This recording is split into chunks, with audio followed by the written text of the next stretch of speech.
Hello नमस्ते साथीहरू। आज म पेरिस स्थित आइफल टावर टुरमा गइरहेको छु। यहाँ देख्न सक्नुहुन्छ विश्वभरिबाट आएका पर्यटकहरू इन्जोय गरिरहेका छन्, यहाँ फोटो खिचिरहेका छन्। फोटो खिच्नको लागि चाहिँ एकदम लामबद्ध भएर बसिरहेका छन्। यो चाहिँ तपाईँको ओलम्पिकको लोगो हो।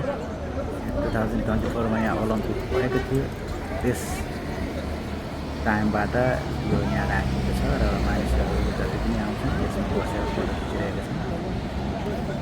यहाँहरू देख्न सक्नुहुन्छ सडकमा यत्रतत्र मानिसहरू फोटो खिच्नको लागि बसिरहेका छन्, रमाइरहेका छन् भने यहाँ सडकमा आफ्नो प्रस्तुति दिएर पर्यटकहरूलाई मनोरञ्जन पनि दिइरहेका छन्।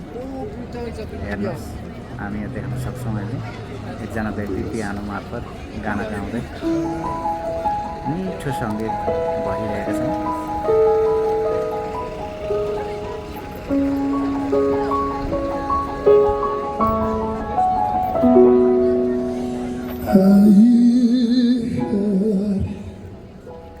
आज एकदम रमाइलो अनि घमाइलो पनि छ।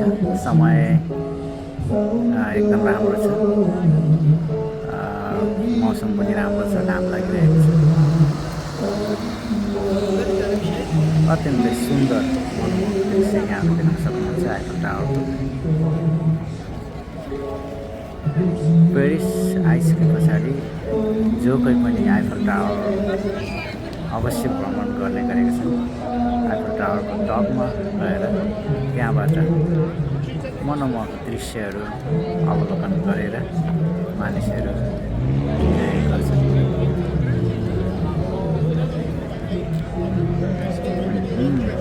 एकदमै सुन्दर सुन्दर आइफल टावर यहाँ भएर छ।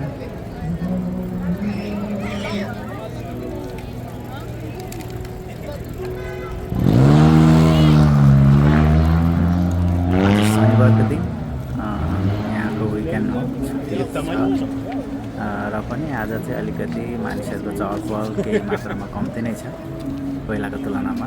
यो यस्तो खाली ठाउँहरू पहिला देखिँदैन थियो। छुट्टीको बेलामा अत्यन्तै भिड, एकदमै चहलपहल बेसी थियो, तर आज अलिकति चहलपहल कम्ती भएको जस्तो महसुस मलाई लागिरहेको छ।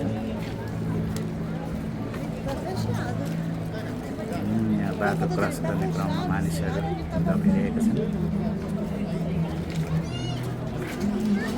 अति सुन्दर सुन्दर मनमोहक दृश्य यहाँ आइफल टावरको।